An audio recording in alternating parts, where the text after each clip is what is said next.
Шинэлэн оны мэд төргийн үзэгчтэй бүр төвшний анхаарал татж байгаа та бүхэнд баярлалаа. Бүгдээрээ цагаар. баярлалаа суугаад үзэж тавтай хамтагаа үзэгчтэй баярлалаа. Өчигдөр маань зочны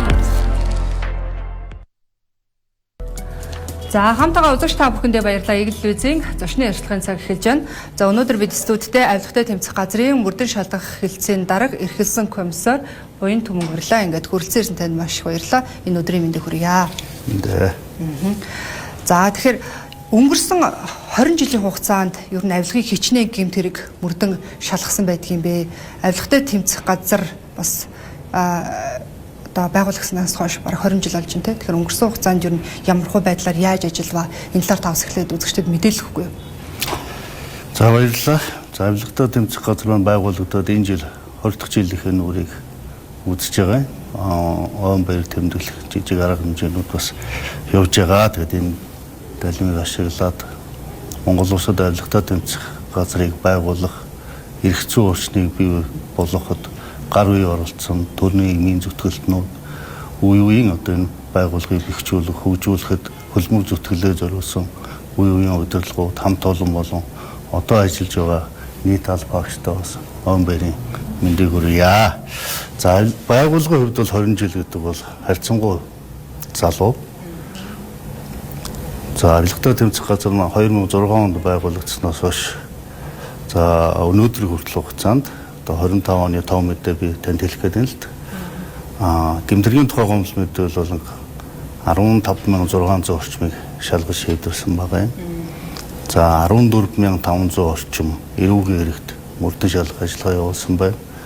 За энэ хэрэгүүд их 80 гаруй хувийг нь одоо хууль заасан үндэслэл журмын дагуу шийдвэрсэн байгаа. Тэ. За энэ дотроос бас үзүүлэлт явуулснах 3000 гаруй хэргийг шүүх шилжүүлэх саналтай хорхоо шилжүүлсэн байгаа. За авилгатай тэмцэх газар үүсгэн байгуулагдаад эхний 10 жилдээ бол жил дунджаар 100-аас 200 хэрэгт мөрдөн шалгах ажиллагаа явуулдаг байсан ийм статистик байна. За сүүлийн жилүүд бол тогтмол 1800-аас 2000 гэмт хэрэгт мөрдөн шалгах ажиллагаа явуулж байгаа. Энэ одоо эхний 10 жилийн байдлаас одоо ажлын ачаал 10 дахин өссөн ба ийм тийм тоо үзүүлэлтүүд гарч байгаа. За энэ олон хэрэгт мөрдөн шалгах ажиллагаа явуулсан. Энээс бас гэмтэргийн хохирлын тоо мэдээ байна. 20 жилийн хугацаанд шалгагдсан хэрэгт одоо бүртгэгдсэн хэрэгүүд гэсэн үг шүү дээ. Энд 20 орчим эхний дөрөвний хохирол учирсан гэсэн ийм тоо үзүүлэлт бүртгэгдсэн байгаа. За эндээс нь 3.4 эхний орчим төгрөгийн хохирлыг бүртгэгчдийн үйл ажиллагааны үр дүнд нөхөн төлөвлөсөн байгаа. За шүүхээр хөрөнгө ураах, хохирол барагдуулахад одоо шүүх хууль хэрэглэхэд зориулаад 10.7 эхний төгрөгийн хохирлыг эд хөрөнгийг битгүүлж хамгаалсан юм ажлын үзүүлэлт явж байгаа. Тоон үзүүлэлтэд харахад энэ одоо нэг шалгаж байгаа хэрэг нь бас өссөн. Дээрээс нь нөгөө ажлын ачааллын үед бол та бас өссөн гэдэг яриандаа дурдлаа л да. Тэр ерөн зөвөр яг өнөөдрийн байдлаар аваад үзэх юм бол авилгатай тэмцэх газар хичнээн ер нь мөрдөгч ажилтдаг юм бэ. Тэгэхээр орон нутагт ер нь үйл ажиллагаа явуулдаг. Ер нь нэг талаа харах юм бол нөгөө мөрдөгчийн ажлын ачаал нь ямар байгаад байдгийг, эргээд нөгөө нийгмийн баталгааны асуудал нь ямар хөө байдгийг, энэ тал дээр ер нь яаж ажилдгийг. За авилгатай тэмцэх газарт одоо яг эрүүгийн хэрэгт мөрдөн шалгах ажиллагаа хэрэгжүүлэх чиг үүрэг одоо 50 гаруй мөрдөгч ажиллаж байна. За орон нутагт бол нэг ч хэсэг бүтэц бол байхгүй. Гэхдээ мөрдөн шалгах хэлцээ 11 мөрдөгчийг орон нутагт байнгын суурьсан байрлуулж ажиллуулж байгаа. За өнөөдөр мөрдөн шалгах хэлцээ хэмжээнд бол өдөр тутамдаа 1000 гаруй эрүүгийн хэрэг гэмтэргийн тухай гомдол мэдээлэлд мөрдөн шалгах ажиллагаа явуулдаг. За мөрдөгчдийн нийгмийн баталгааны хувьд бол бусад одоо тийм төрийн байгууллагатай адилхан цалин хангамж уран шуулал байна. За болж өгөө залуу албаагчтай орон сууцны дэмжлэгт хамруулах, зээлд хамруулах, ажиллах орчин, амьдрах ахуй нөхцөлийг сайжруулах талаар бол хөдөлгөөний зүгээс бодлогын арга хэмжээ аваад ингээд явж байгаа. Авилгатай тэмцэх газар дээр яг нэг юм яригддаг л да. хэрэг удаашралтай шалгагдаад байна. Их удаашрж байна.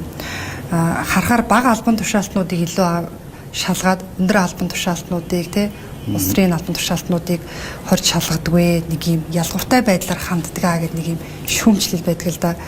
Тэгэхээр ер нь айлгуутай тэмцээх газраас хуулиар ер нь эдгээр асуудлыг ер нь дангаар шийддэг. Ер нь танах яаж шалгах юм бэ? Нийтлэг иргэд нэг юм яриа багаад байдаг шүү дээ. За нийгэмд бол тиймэрхүү яриа байдаг. Тэгээ ер нь бол мөрдөн шалгачийн үүргийг хэрэгжүүлж байгаа мөрдөгчүүний хувьд бол авилгын хэрэг жижиг том ялгаа байхгүй.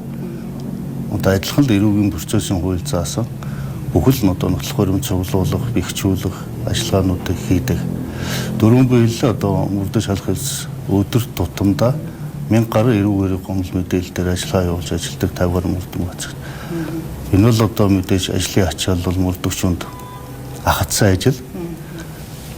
За нэгэнт одоо хуулийн зохицуулалтаар мөрдөн шалгах ажиллагаа тасралтгүй явах ёстой учраас одоо мөрдөгчд ерөнхийд бол байнгын цаг сонгож ажиллана. Зөвхөн авилгатай тэмцэх газрын мөрдөгч биш. Бусад мөрдөгчийг үүргийг хэрэгжүүлж байгаа байгууллагуудын мөрдөгчтэй ажлын ачаал бол судалгаагаар хэд өндөр байдаг гэдэг юм сонтой үзүүлэлтүүд гарсан байна. За авилгын гэмтрийг том жижиг нэг ялгаа байхгүй адилхан цар хүрээтэй ажил байна. Харин тодорхой нэг үйлдэлтэй ажиллагаа багтаа ийм хэрэгүүд бол богино хугацаа шийдэгдэг. За ажиллагаа багтаа ийм хэрэгүүд бол 3 хоног дотор мөрдөн шалгах ажиллагаа явуул дуусгаад прокурор шилжүүлээд прокурор үзээд хянаад болсон байна гэд шүүх шилжүүлээд ингээд хэрэг нээгдснээс хойш 7 хоногийн дотор шүүхөөр ороо шийдвэрлэгцэл хэрэгүүч нэлээдгүй бий. За хэдэн жил болж байгаа хэрэгүүч байна. Эдгээс тэр удаж байгаа хэрэгүүд бол санхүүгийн мөрдлөгтэй холбоотой гадаад улсуудтай хамтарсан, улс орнуудтай хамтарсан мөрдөн шалгах ажиллагаа явагдаж байгаа учраас тэрэн дээр цаг хугацаа нэлээдгүй орно. За авилгын хэрэг маань өөрөө тодорхой цаг хугацааны дараа дийлэнх нь илэрдэг. Үйлдэл дээр одоо баригдаж байгаа илэрж байгаа хэрэг бас ховор. Гэхдээ би нэг л тухайн тодорхой албан тушаал эрхэлж байгаа улсууд голцоо одоогийн практикаас харахад бол албан тушаал буусны дараа үндсэндээ нэргүүд илэрдэг ихэнх нь. Тэгэхээр тодорхой цаг хугацаа өнгөрцөн учраас олон үйлдэлтэй олон хүн оролцсон. За олон жилийн урт хугацааны санхүүгийн гүйлгээ, гадаад дотоод гүйлгээнүүд хийгдсэн. Олон үйл баримтууд өгсөн учраас тэр бүгдийг сэргээн тогтоож хөлшгүүгээр баримтаар нотлно гэдэг бол мөрдөгчийн ур чадвар хичээл зүтгэл. За ингээд цаг хугацааны хувьд бол асар их нөлөөлөл болдог ийм л асуудал. Нэгэнт хуулинд бүрэн дүүрэн нотолж иж шүүхэд авчих хүрэх учиртай учраас мөрдөгч энийгээ тогтоохлоо одоо мөрдөн шалгах ажиллагаа үргэлжлэл явна гэсэн үг. Одоо магадгүй ачааллаас гадна тухайн хэргийнхаа нөхцөл байдлаас бас шалтгаалах гэдэг шүү дээ. Тэгсэн. Та түрүү яг бас дурдлаа л да бид нар нөгөө ялангуяа авилгатай холбоотой хэрэг гарангууд гаднаас нөгөө авилга хэрэгт холбогдсон хүн авчирч ирлээ. За эсвэл гадагшаа гараад явчлаа, зогтчлаа гэх ийм мэдээлэлүүд гараад идэг л да. Ер нь одоо яг зөвхөн манай улсын авилгатай тэмцэх газар бусад улс орнуудтай тий ижил төстэй юм байгууллагатай харьцуулбал ямар төвшөнд ажиллаж гин гэж үзэх вэ? Одоо бид нар чинь ингээд сүүлийн үед харах юм бол авилгын мөнгө офшор бүстэй очичлаа тий гадаад улсаар дамжаад мөнгө угаалт их явагдаж байна гэх нэг ийм мэдээлүүд их яваад байдаг шүү дээ. Энэ тал дээр одоо шинэ авилгатай тэмцэх газар сүүлийн үед ашиглаж байгаа юмнууд техник, технологи, дэвшилтэт байдлыг ашиглах тал дээр ер нь ямар байдгийг бэ тий? За авилгын хэрэг чинь олон янз л да дотроо ямар арга хэлбэрээр үйлдэгдсэн байна. Хүмүүсийн оролцоо хэрэг байна. Гадаад дотоод гүйлгээ ямар байна. Мөнгө хаашаа яаж явж юу гэдэг. Тэр үлний шалгах мэдээж хугацаа урт таарна. Би дөрөв төрлөө манай авилгатай тэмцэх газар бол одоо байгууллагатай 20 дахь жилээр үүсэж байна. Анх бол манайхыг Хонконгийн авилгатай тэмцэх байгууллагын загвараар одоо бүс зохион байгуулалтыг хийж өргөхөд хийсэн байт юм байлээ. Хонконгийнх бол үндсэндээ 70 онд авилгатай тэмцэх байгууллагын байгуулагдсан. Одоо 50 настай хүн, 20 настай хүн хоёрыг жишүүл бас нэг өөр өмлүүлжүүд гарч ирэх баг. Ихтэй цаг үеийн өөрчлөгдсөн учраас манад гадаад харилцаа хамтын ажиллагааны эрчимтэй сайн явж байгаа. Мөрдөгч нарыг олон улсын байгууллагатай хамтран сургадаг. За дан ганц мөрдөгчгүй прокурор шүүхийг чадваржуулах авилгатай тэмцэх үндэсний хөтөлбөрийн хүрээнд энэ эрүүгийн процессыг хэрэгжүүлэгч оролцогчдыг чадахын сайжруулах хүрээнд олон сургалтууд өгдөг. Тэрээр ер нь мөрдөгчд дэв үйл ажиллагаа мөрдөгчдийн ур чадвар мэдлэг нэлээдгүй сайн дээшээс. За одоо ер нь гадны улс орнуудын манайхтай хөгжил ойролцоо улсуудын мөрдөн шалгах байгууллагууд бол бид нар ижил төвшөнд байгаа. За гадаадаас хөрөнгө буцаасан ийм парагдаг жишээг бол гадны зарим улсууд ирж манайхаар туршлага судалж байгаа. Тэ. Одоо тодорхой хугацаанд үйл ажиллагаа явуулсан ч одоо гаднаас хөрөнгө буцаах ажиллагаа хийж чадаагүй гадны улс байгууллагч бас байдаг. Ер нь бол орчин үеийн санхүүгийн гэмтэрэг, авилгын гэмтэргүүд бол хэл хязгааргүй болсон. Одоо технологи хөгжсөн байна. Гар утаснаас гадаад дотоод үйлгэнүүд бүгд хийгдэж байна. Мөнгөнд одоо хэл хязгаар гэж байхгүй боллоо. Яг энийгээ дагаад мөрдөн шалгах ажиллагаа мөнгөний мөрөөр явж байгаа. Монгол төрийн мөрдөн албанууд бол одоо 2010-ад оны хүртэл үндсэндээ хэлээр гараа явсан мөнгөний араас одоо хөөцөлдөж чаддгүй байлаа шүү дээ. Одоо л цаг өөрлөсөн. Мөнгө гараад хаагуур дамжаад хаана очиод буцаад ирж гэдэг бол мөнгөний урсгалыг бол мөрдөх байгууллага харж чаддаг болсон.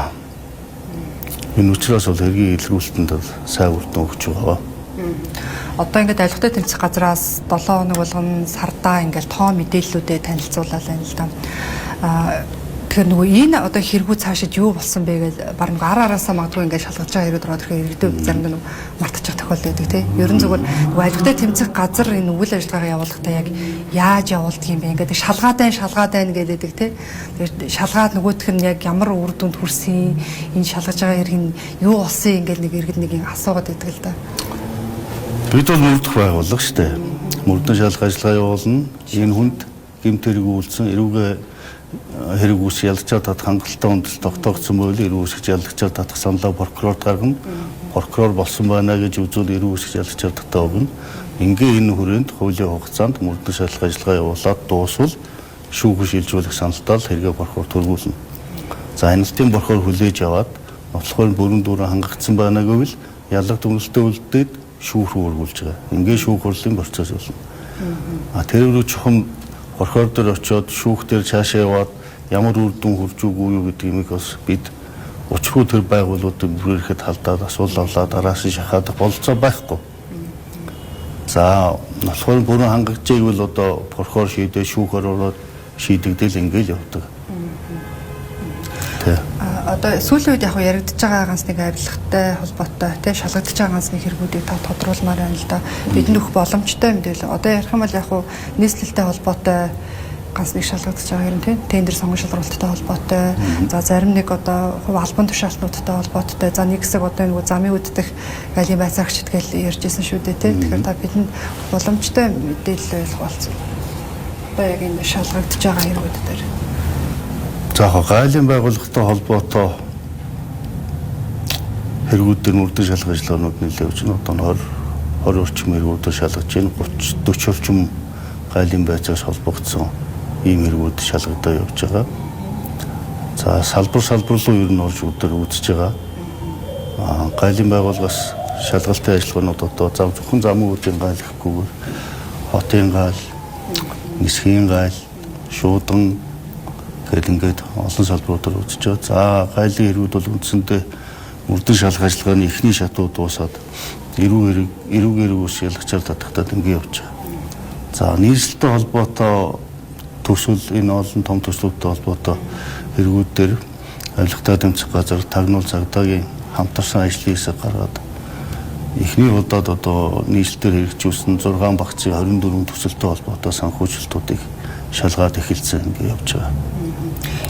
Эрүүгийн хуульд өөрчлөлт орсон тийм үүнтэй холбоотой нөгөө авилгын эрх тооног ялын бодлогыг болоод чангалж өгсөн. Ерөн зүгээр яг энэ талаар та бас нэг жоохон тодруулж өгөхгүй. Ер нь яг авилгад нөгөө хэрэгт холбогдсон этгээдүүдийн эрх зүйн байдал ер нь ямар байгаа юм бэ? Иргэд олон нийтэд яг зүгээр ялны одоо баг байна, чанга байна гэдэг нэг юм олон янзаар л тайлбарж яриад байдаг л та. Энэ тал дээр таны бодол юм. Тэгээ халиваа төрийн чиг үүрэг бол хүний эрхийг дээдэлсэн ардлын ус шудраг байдал дэг журмыг тогтоох ёстой. За үндсэн хуулийн хяналтын байгууллагууд нь төрийн эрх мэдлээс ангид байж хүний эрхийг хамгаалах ёстой. За төрийн байгууллагууд нь хүний эрхээс өөрчлөсөн чиг хандлагатай алба ажилтнууд нь хүний үндсэн эрхийг зөрчихөөс сэргийлсэн ийм харилцаа хандлага эрхэмлэж явах ийм зүйлстэй байх ёстой. Энийг л олоос шаардж байгаа. За энэ хүрээнд манай улс ч гэсэн эрх зүйн шинжилтүүдийг тухай бүр нь хийгээл явж байгаа. За сүүлийн 30 жил гэх юм бол 92 оны үндсэн хууль батлагдсанаас хойш 94 он, 2002 он, 2015, 2017 онуудад эрүүгийн хууль тогтоомжуудад хүний эрхийн үзэл баримтлалд тулгуурсан олон том өөрчлөлтүүдийг оруулсан. За тэр ял чанга байна, зөөлөн байна гэдэг асуудал бол би таны асуултаас тэр их хурлын улсын их хурлаас 2022 онд 12 сард эрүүгийн хуульд өөрчлөлт нэмэлт өөрчлөлт оруулсан. За энэ нэмэлт өөрчлөлтөөр бол авилгын эргүүд тэр дундаа нийтийн албан тушаалтан хахуул авах гэмтэргийн ялыг чангатгсан. Чангатгах нь гэдэг нь үндсэндээ хорхоос өөр төрлийн үндсэн ял онох бололцоогүй болгосон байгаа. За энэ дээр бол нийгэмд хоёр төрлийн байр суурь ажиллаж байгаа. За нэг хэсэг нь бол авилга бол энгийн болгоо биш ээ. Төрөөс гарч байгаа шийдвэр, за иргэдэд очиж байгаа боломж, шудраг бас, ил тод байдал, иргэдийн итгэл, боломжийг хулгайсан энэ бол хохирол зөвхөн мөнгөн хохирлоор илэрхийлэгддэг олон хор уршигтай учраас ийм хэрэгээ. Тийм учраас ял нь хатуу чанга байх ёстой гэсэн ийм үзэл баримтлал гэсэн үг. За нөгөө талаас нь авилгын хэргийн ялангуяа ялыг чангаснаас авилгыг бууруулах бас нэг үндэслэл болохгүй. Харин ял нь их багтаа биш, зөвхөн заавал хэрэгжиж байна уу, шудраг хэрэгжиж байна уу гэдэг дээр анхаарал төвлөрүүлдэг ийм асуудал бий. За мөрдөн шалах ажиллагаа эрхэлж байгаа хүний хувьд одоо 22 оноос хойш үндсэндээ одоо 3-4 жил энэ эрүүгийн ялын чангатлаа гэдэг зүйл ангитай одоо ажиллаа штэ бид. За одоо практикаас үзэх юм бол 50,000-100,000 төгрөгийн хахуул авсан нийтийн албан тушаалтан, 100 сая төгрөгийн хахуул авсан нийтийн албан тушаалтан 2 үндсэндээ ижил төрлийн хорих ял авч байгаа. Энэ нийгэмд бас шудраг ус байна гэдэг ийм л ойлголтыг төрүүлээд байгаа юм. За нэгэнт хууль тогтоогч хуульд 2-оос дээш ял оноогдсон учраас шүүгтний хэрэгжилт харна өөр сонголт байхгүй. Одоо практикаас юу уран гарч ийнэг бол тухайн авилгын гэмт хэргийг үйлдсэн нөхцөл байдал, хэргийн хор уршиг, үйлдлийн арга, за хэрэгт оролцогчдын одоо эрүүл мэнд, ахуй амьдрал, аргын нөхцөл байдал, за гин бурууга хүлээсэн үү, хохирлоо бүрэн нүхэн тулсан уу, энэ байдлын бүгдийн мөрдөн шалгах ажиллагаагаар тогтоож байгаа учраас энийг харуулзаад шүүх ял оногдуулахдаа зөвхөн хорих биш, өөр төрлийн ялыг сонгож идэх ийм боломжийг л одоо шүүхэд олгох ёстой гэж ингэж үзэж байгаа. Тийм учраас одоо манайх бол энэ эрх зүйн шинжилгээний хүрээнд энэ ялын бодлогоо бас нэг эргэж харах нь зүйтэй болов гэсэн хувь судлаач хүний миний энэ бодол байгаа. За эсвэргээр энэ ялыг чангатгаад эрүүгийн процессыг хүндрэлтэй болгоод ингээд байгаа маань гэмт хэрэгт, ялангуяа авилгын гэмт хэрэгт холбогдсон этгээдүүдэд эрхийн баталгаа нь болж байгаа. Одоо мөрдөн шалгах ажиллагааг мөрдөгч явуулахад тэр мөрдөгчд олон шат дамжлаг хүндрэлүүд байгаа энэ процесс үйлээр. Тэр болгомоо цаанаа юу илэрхийлж ийм нэхэр нөгөө хүний хэлсээр бариад хорчихгүй, хэлс хэрэг тулгачихгүй, тийм ээ? За энэ утгаараа л тэр хууль бус үйл ажиллагаа гарах үедээс урьдчилан сэргийлж хаалтуулж чадж байгаа шат дамжлагууд байгаа учраас шат дамжлага маань олон байгууллага одоо давхар хяналтууд гэсэн үг шүү дээ. Тийм учраас одоо хэрэгт зөвхөн авилгыг гэхгүй эрүүгийн процесс оролцож байгаа хэрэгт холбогдоос эзэглэгдэж шалгаж байгаа улсуудын эрхийн баталгаа бол энэгээр хангаж байгаа. Харьцангуй манад эрүүгийн процессын оролцогчдын эрхийг хангасан юм зохицуултууд үйлчилж байгаа. Таны ярин дээрээс за авилгатай тэмцэх газар ямар хөө байдлаар ажиллаж байгаа тийм мөрдөгчд нь ер нь ямар хөө ачаалтаа яаж ажиллах вэ гэдэг мэдээллийг бас авч болохоор байна л да. Нэг нөгөө үзүүлэлтээр жишээ нөгөө авилгатай тэмцэх газрыг бас хараад идэг л да. Нөгөө авилгын төсөөлийн индексийг жил болгон одоо зарладаг тийм. Тэр энэ дээрээ манайх одоо тэтэн байраар ухарсан байна. манайхан авилгатай тэмцэх газар муу ажиллаж байна гэдэг юм байгаад байдаг л да. Яг үзүүлэлтүүдэд харах юм бол уг нь тэн дээр бол олон янзын шалгуур үзүүлэлтэн дээр тулгуурлаж тухайн улс орнуудын авилгын төсөөлийн индексийг гаргаад байдаг шүү дээ. Тэгэхээр тэр төсөөлийн индекс дээр авилгатай тэмцэх бас зөв ойлголттой байна. Жишээлбэл яг авилгын индексийг зарлал тэдээр ухарж тэрэндээ буруутай байдаг нийгэм даяараа. За ер нь бол юм уншаад судлаад хүмүүс үзэх юм бол авилгын индекс гэдэг маань авилгатай тэмцэх газрыг дүгнээд байгаа асуудал биш ээ. Тэр дундаа энэ авилгын индекс дотор авилгатай тэмцэх газрын мөрдөн шалгах ажиллагаатай холбоотой ямар нэгэн үнэлгээ байхгүй.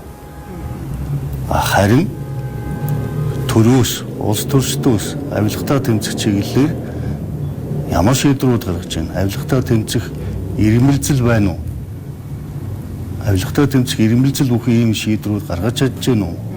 За энэ олон төрийн өмчит компаниудын тоо хэмжээ, тэдгээрийн засаглалын хэлбэр, санхүүжилт, үйл ажиллагаа, тэдгээрийн үр дүн, хэвлэлийн эрх чөлөө ямар байгаа гэсэн ийм олон төрлийн үзүүлэлтүүдээр энэ авилгын индекс дүгнэгдэх. За олон улсын дээр шинжээчнэр байгаа. Энийг харж идэг. Энэ улсад болж байгаа төрөөс гарч байгаа шийдвэрүүд, иргэдийн ахуй амьдрал бүгдийг хараад нэг үнэлгээ өгч байгаа тэр улсууд. Тэгэхээр зөвхөн авилгатай тэмцэх газар тэр дундаа мөрдөн шалгах байгууллага сайн ажилласнаар энэ авилгын индекс үр дүн төрнө гэж байхгүй. Түрүүн миний хэлсэн тэр хэвлэлийн эрх чөлөө, төрийн өмчит компаниуд, улс төрийн намын санхүүжилт, энэ засаглалын хэлбэр энийг ил тод болгочих юм бол энэ авилгын индекс аяндаа өсөх, сайжрах юм болцоотой л гэж боддог. За хоёулаа бас ярьцах цаг өндөрлж байна. За үзэгчдээ авилгатай тэмцэх газрын мөрдөн шалгах хэлтсийн дарга эрхэлсэн комиссар Буян Төмөнгөрж бид та бүхэндээс мэдээлэл өглөө. Хүрэлцээр танд маш их баярлалаа. Танд болоод танай хамт олонд ажлын амжилт өгсэй. За баярлалаа. Танай хамт олондос ажлын амжилт өгсэй. За баярлалаа. Үзэгчдээ энэ хүрээд ярилцлагын цаг өндөрлөж байна. Анхаарлаа хандуулж хамтдасан та бүхэнд баярлалаа. Шинэ 7 өдрийн мэнд төрийн үзэгчдээ